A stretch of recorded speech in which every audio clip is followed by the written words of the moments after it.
In the heart of Transylvania, Dracula. Hello, how are you? And let me tell you my name. I'm Rob Deb, and this is I'm gonna watch it.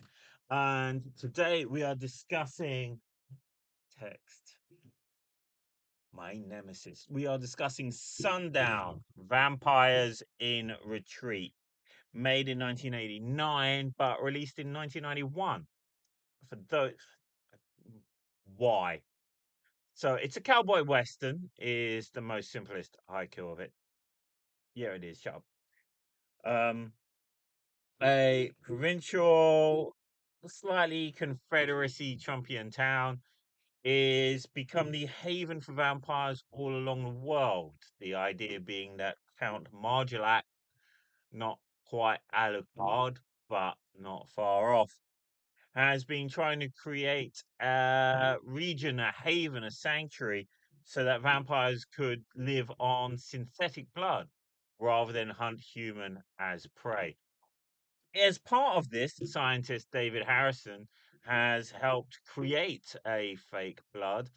And due to some shenanigans by his frenemy Shane, has to come and visit the town in order to get the blood plant working. This should be simple enough, but as it happens, it coincides at the same time of a vampiric civil war. Those who believe that vampires should be hunting humans and that to use synthetic blood is, frankly, no substitute. Affairs are unveiled and uh, hearts are staked, not least of which being the great grandson of Van Helsing, Robert Van Helsing, ably played by Bruce Campbell, who quite falls for Sandy, herself a vampire. Your Montagues and Capulets are all in the room. So, vampire western, brother against brother, can love win out? 1991, I didn't get to see the film. Normally, I start with the idea of how I rented it or whatever. Hence, my mum said I could watch it. Never came around to Ballum for some reason. It was something I saw in all the ads. I'd see it on the back of most of my Vertigo comics. I was quite the fangbanger at the time and incredibly excited to see this film. I did end up seeing it, give a Return of the Swamp Thing and Ghoulies Go to College in my later years in the 20s. And I got to admit, I enjoyed it at the time, actually watching it with a girl. Shut up, you don't know her. She lives in America now. Whose main thing was being enamored of Bruce Campbell. Now, I would say that this is one of Bruce Campbell's more comical roles. He doesn't try and play it in action anyway, and it has a great sense of slapstick for that. I could easily watch a film of Richard Van Helsing and his relationship with Sandy, while he's absolutely chaste, absolutely appropriate, and in no way smitten or indeed bitten, except in a literal sense, by her wiles and her form and her figure, and is able to show his own. Charlie Bond is just so banned, is all I'm saying. However, the reason why that stands out is that the key storyline of Harrison's done. While there are some notable moves in terms of Shane not being the father of the eldest daughter, but actually the youngest, therefore it was an affair, adds a certain frisson to this. Um, None of the characters are strong enough. David Harrison just seems to want to drink a beer. Shane is quite flat and two dimensional in terms of what should be, and it's a striking actor, but he comes out with such cliched macho lines that they just don't carry the weight. It's almost like watching, or not quite the Fonz, but like the Fonz if it was literally written by a 13-year-old with no sense of irony or pathos within it. And I think that's the problem with the film as a whole. Uh, while it has some great set pieces in it, you have a sort of Leningrad cowboys stylistics of minimalism, great use of color, and the set design. The director is, I think, largely absent from this picture. The three redneck brothers of Vamp Brothers, they work great, and it is that dry comic role you get from Emmett Walsh. But there's some things that are just so throwaway. Quentin Canada, the Jamaican Rastafarian sheriff, vampire sheriff, he comes in as such a big, larger than life character and should really have been the center point how this is going to be the haven for the vampires of the world.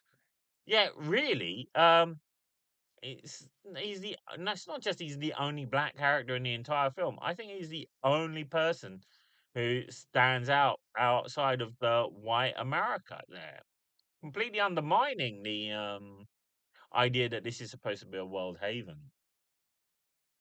David Carradine turns up and is frankly phoning it in. He's able to look and do the odd double take, but I think he's cashing the check at this point. It has great visuals. The effects for the bat transformation, be it the stop motion or the actual cave transformation of the feral vampires out for human blood, works really great. But most of the film is just cowboys and cowboys. Everyone's shooting at each other due to the admittedly novel idea of wooden bullets, but they never really strike your heart with it. So in the end, it's just bang, bang, pow, pow, bang, bang, pow, pow, but no urgency. There's no real sense of how these guns have gotten everywhere. It does feel less than the sum of its parts. It's quite shambling. Having said that, it's got obvious charms. Charlie Bond band for my comments on Sandy, and right, and it is nice to see that the kids are played out. That stuff like an affair is thrown in, but it's set dressing. It doesn't have the momentum it needs. It's definitely overly long, um, long in the tooth even. The vistas are great, and it has been shot in widescreen, and there is a certain reward for that. But and the score itself really could have worked in any modern Western film. But if you're looking for modern horror, if you're looking for Western horror, Near Dark, stick on Near Dark, crack open a copy of Vampire the Masquerade. Hell, dig out Nightlife, second edition, the splatterpunk story. I even Deadlands. Yes, this is it. I'm saying put this on for a bit, then crack out Deadlands. It's an incredible horror supernatural game covers by Brom. Do that one. I even tried writing for a Western roleplay game, and I think it would add stronger mythos than this. The idea was there were different zones, and werewolves were wolves, and then it doesn't matter. So to conclude, it was a nice place to visit Purgatory, but I certainly wouldn't want to live there. It's confused chimera of a film, and it's too disjointed. It needed to have a through line to really work. If you're going to be a happy-go-lucky scamp, then be a sketchy film. If you want to be a sort of horror with comedic undertones a la Tremors, you can do that. At this point, 1989, this could have been part of a real Western noir renaissance. As it stands, um, it's got great scenes. It's got some great lines. Um, and I've got to say that the turning at the end, where they just construct a massive cross, um, which kills the vampires but redeems the good ones, is way too much of a Deus Ex Machina for me. Even if it was something along the lines of a side effect that those who drank human blood recently, as opposed to those who hadn't, kind of would have worked. But then you've got the guy who just kills people right at the beginning, being part of the good guys. But that's all right because the other guy was a cocaine addict. It doesn't really hold up. So to that end, I would say swerve it, silver bullet, near dark, grim prairie tales, which is a bit later down the line. Um,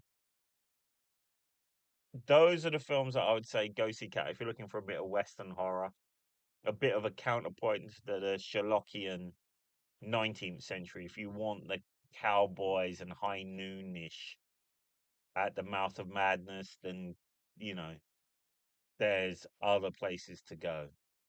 But until next time, keep your wooden bullets close to your heart. and I'll try and stake out the next feature. Thank you.